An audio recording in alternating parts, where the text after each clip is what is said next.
going on, guys? Orange Swarm coming at you guys today again with another video. In today's video, we're going to be talking about the aftermath of the Thanksgiving Day game at Ford Field. Chicago Bears visiting the Detroit Lions. Bears with the victory, with the last-second victory. They go to 4-7, and the Lions fall to 0-10-1.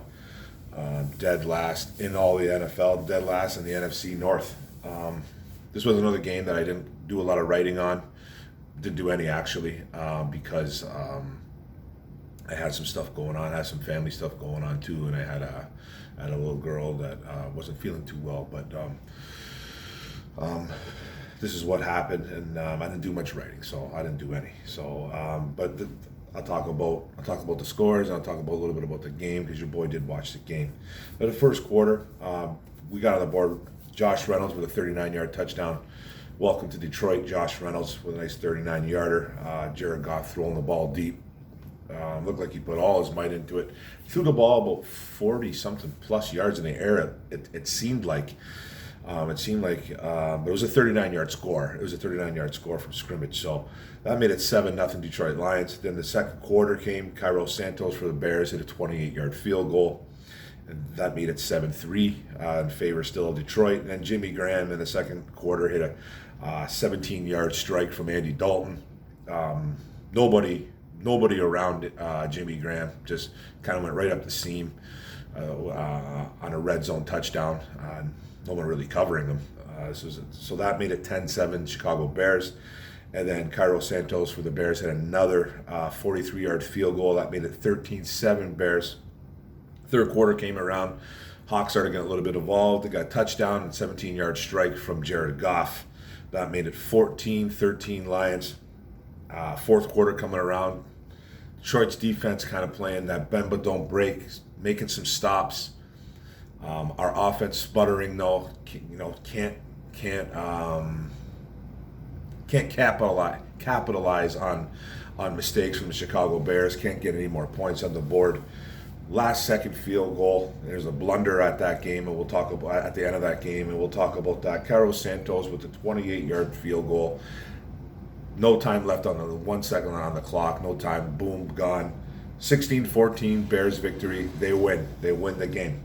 Now some stats. Andy Dalton went 24 for 39, 317 yards and a touchdown and a pick.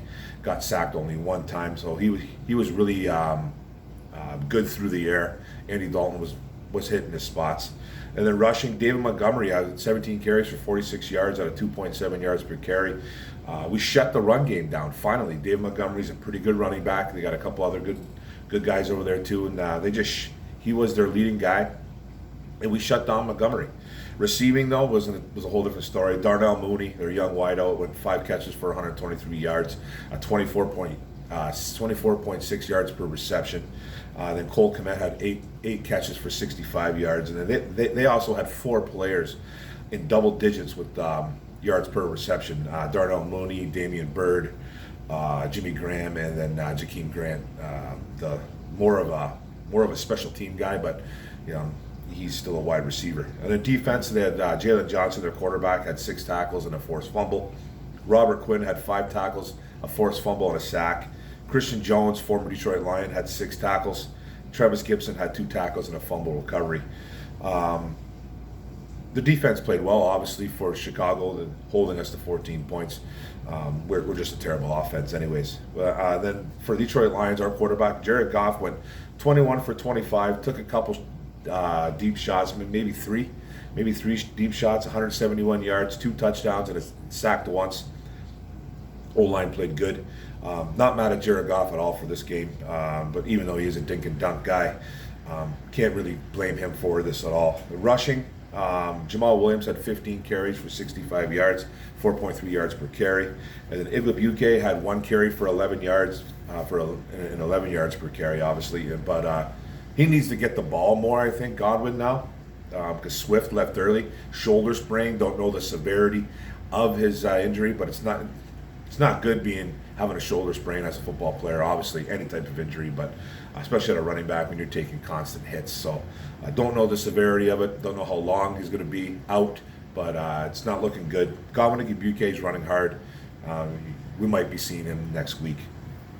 But Swift did have 3 carries for 0 yards. He did. He had a couple catches as well too, but nothing. But just didn't generate anything, and then he ended up getting hurt. They're receiving Josh Reynolds, 3 catches for 70 yards and a touchdown, 23.3 yards per reception. Nice to see that. At least Goff went to him. At least he went deep to him at least twice, for sure. So good to see that at least. Hawk had 3 catches for 35 yards and a score. Only targeted 3 times though. You could see the frustration on Hawk's face, man. I've been noticing it for weeks. I think a lot of other Lions fans have noticed it too, but you can see it mounting up. And then St. Brown had 4 catches for 23 yards, and Khalif Raymond had 3 catches for 16 yards. We need a playmaking wide receiver desperately in this offense. It's a train wreck of an offense. Now onto the defense. Dean Marlowe had 9 tackles. Angelone had 9 tackles. I thought Alex Angelone, linebacker, played pretty well with it in this game. He's all over the field, man, trying to make plays, and he's not surrounded by anything special. Will Harris had 7 tackles, but he was a big time blunder at the end of this game. And then Tracy Walker had 6 tackles as well. Austin Bryant had 5 tackles. Amani Warrior had 2 tackles and another pick. That's like 5 or 6 interceptions on the year for him. So he's playing better football. I have crucified him a little bit during the year, but he's playing better the last 3-4 weeks. He's starting to come into his own. He's a ball magnet, man. So he's making plays. At least he's intercepting the ball, giving our offense a chance to get on the board at least. And then Levi Onwuzurike, the rookie, had 2 tackles and a sack. Nice to see the kid get on the board in the sack department. So that's nice to see. Then Barnes was out there too. I didn't see him a lot, but he made a couple nice run stops. Our young rookie from Purdue. So nice to see that. And then just another loss, though. Another loss, 16-14 Bears. And I'm going to talk about the game a little bit. Our offense, Swift leaving early. Really hurt this team, I think, a lot. They couldn't do the things they wanted to do, even though they got Jamal Williams, who I think is a good running back, just not. I don't think he's in the caliber of DeAndre Swift. The O-line played well. Sewell played well, blocked well. They held that good D-line, who I think, from what I heard from the game yesterday, and I wasn't quite aware of this, they lead the NFL in sacks, that team. I did not know that until I heard that yesterday, if I heard that correct, and I'm pretty sure I did. And they only gave up 1 sack, so it's pretty good O-line work right there. It's really special. I like that. So, and it's still a makeshift O-line. You don't have Frank Ragnow in there. You got Taylor Decker in there playing hurt. Not 100%. I don't think he was. I think he's the one who gave up the sack to Robert Quinn. But Sewell played good. Jonah Jackson, I thought, played well. And then they had Tommy Kramer in there who got his first start and played decent. He had a couple holding penalties, though. The only thing about this O-line is that they hold too much. They hold a lot, and you can call a holding play on every snap in football.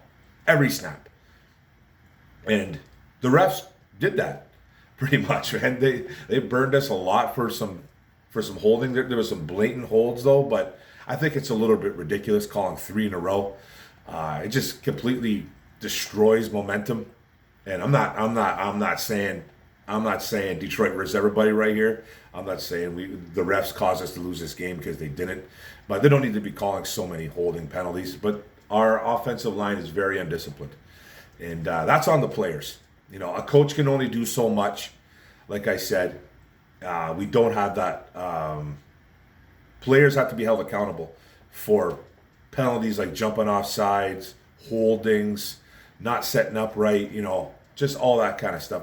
That's on players. You can bash on coaches for that, but that's on players. My personal opinion. So, Goff wasn't to blame for this one. O-line played good. Running back situation, didn't really go to us planned, because Swift being hurt, that kind of hurt him a lot. Hawk not getting enough targets, and we don't have any playmakers in the wide receiver department. We don't have one. Josh Reynolds showed up. He's been here for 2 weeks. This was his first game. So, or second game, I believe. Did he even play last week? Yeah, he had a couple. He had a couple targets. He had a couple targets last week and a drop and all that stuff. But he showed up a little bit this week, and we'll see what happens going forward with Josh Reynolds. But the offense, 14 points again. I predicted they'd probably score about 17. I think. I had the Lions winning this game. They obviously didn't win, but the offense was bad again. But I'm not putting all the blame on the offense. It's kind of a team loss. Now on to the defense. They held David Montgomery, a pretty good running back, to only like 40-something yards, I believe, and played well there in that department. Got shredded through the air, though. Darnell Mooney had his way with this secondary. Still not enough pressure. It looked like the Chicago Bears were double-teaming Charles Harris all game. That means nobody could really get to Andy Dalton. If the guy's getting double-teamed, you're double-teaming Charles Harris. There's got to be somebody that's got one-on-one matchups. So they didn't really take advantage of that. Julian Okwara didn't really exist. I thought this game didn't really do much. He might have had one pressure or something, one or two pressures, but nothing special. It was nice to see Levi show up with that sack and play better. Too many, like when I see guys like Dean Marlowe, Will Harris, Anthony Walker, Tracy Walker getting a bunch of tackles, that means a bunch of completions are being made too, because those are secondary guys, and they're just completing passes. And it's nice that they're racking up tackles, but they're also giving up plays, and we don't need that. And then at the end of this game, it was a blunder. Lions had the lead. The Bears drove all the way down the field, I believe, taking a ton of time off the clock. I think it was like 8 minutes. I think it was like 8 minutes to go, and the Bears took all that time off the clock, if I can remember correctly. And at the end of the game, they called the timeout. It was like 3rd and 9. Called the timeout before that. Got their stuff together. Then all of a sudden you see Aaron Glenn frantically trying to call another timeout. Now, if you know the rules in the NFL, you can't call 2 timeouts in a row. You just can't do it. It's against the rules. So he's frantically calling this timeout and not getting any referee's attention here. Now, this was explained on the broadcast. I forget who it was, Gene Steratore, maybe the other guy, Mike Pereira. I think it was Mike Pereira. Comes on and goes, when a coach or head coach or anybody's trying to call a timeout, the referees are taught to ignore it. They're taught to ignore the second attempt at the timeout because it's a penalty. It's a 5-yard penalty, and they're taught to ignore it. But if they don't ignore it and they acknowledge it and they call it, it's a 5-yard penalty. So the explanation was Aaron Glenn didn't like what he saw out there, obviously. That's why he's trying to frantically call a timeout. Dan Campbell comes on the podium after the game and explains that half the defense had the call. Had one call, and half the defense had another call. Went to a cover 0. Half was in a cover 2. They were just all over the place. They didn't know what was going on here. So Dan Campbell calls the timeout. Now the referees acknowledge it. They're trying to ignore Aaron Glenn. I guess they don't ignore the head coach, whatever, or Dan Campbell screaming into the referee's ear, and he gets that second timeout. But in turn, you get a penalty. So that makes it 3rd and 4. So they come out of that timeout. Okay, they get the penalty. They come out of that timeout, and Will Harris gives Demir Bird an 8-yard cushion, and it's 3rd and 4. And it's an easy pitch and catch. Boom. Dalton to Bird, first down. Boom. Runs out the clock. Chicago calls a timeout with 1 second left. Bam, they hit the field goal. Game over. Okay? Now, social media blows up and they want Dan Campbell fired again. Another coaching blunder, and it is. It's a coaching blunder.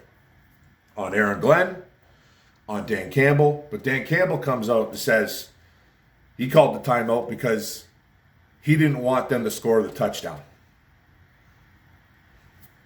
Well, if they would have scored the touchdown on the first 3rd and 9, on the first timeout, you would have had more time on the clock to score, to get on the board and score a touchdown. Now, you got Jared Goff in this offense. So maybe, so The chances of them driving with a minute and change to score a game-winning touchdown is probably 3% chance. 3% chance. So everybody's like, just give the offense the chance. I get it. Probably should have. But Campbell wanted to hold him. He thought he could have held him to a field goal, blah, blah, this and that, whatever. But you got to know better. And then if you come out on that second timeout and you give cushion like that on a 3rd and 4, and you give an 8-yard cushion, Will Harris is terrible. There's no way that they told Will Harris to stay off 8 yards. There's no way. If they did, it's just another coaching blunder. And listen, I'm not coming on here saying that Dan Campbell is a great coach, because he's had his mistakes big time. And I'm still riding the tanking train. I'm still riding that train, man, because he did a lot of things he shouldn't have done on 3rd down.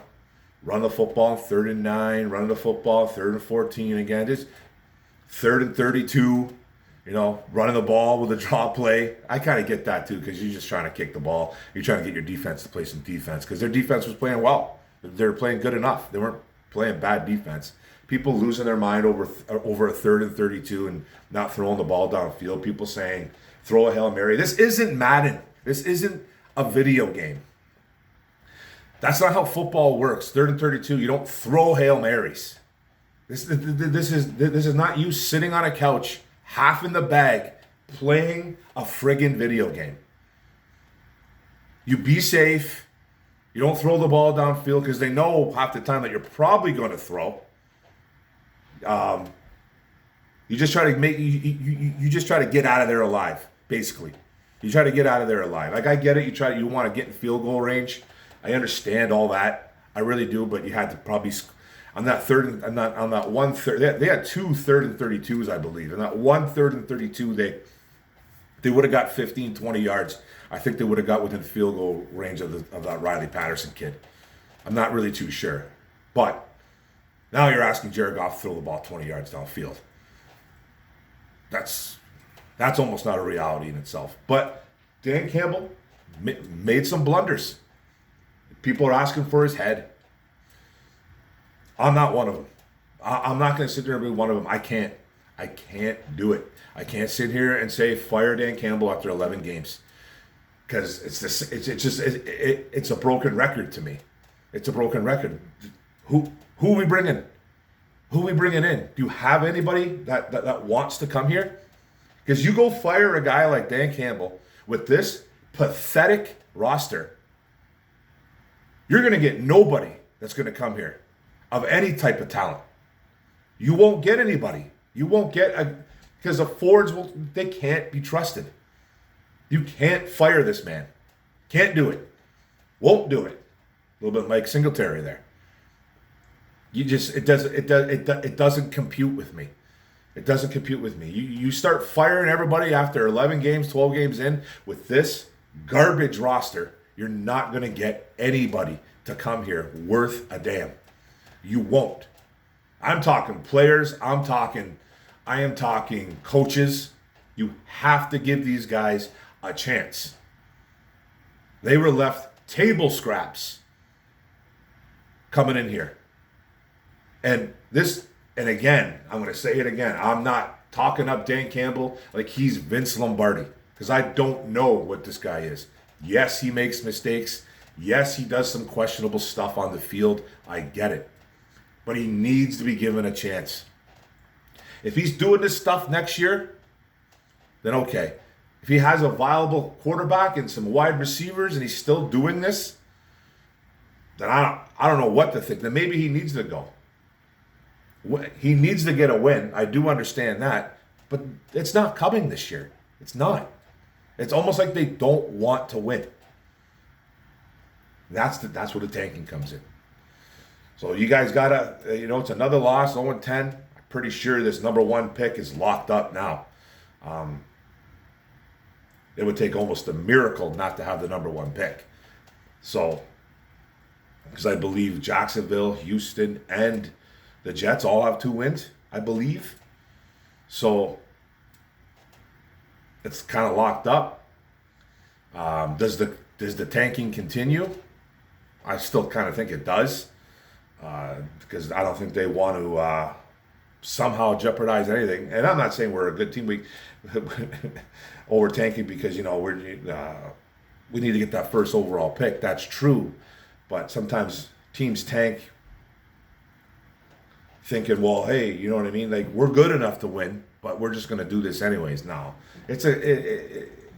they know the situation that they got going on here in Detroit, and it's bad. It's a bad situation for everybody.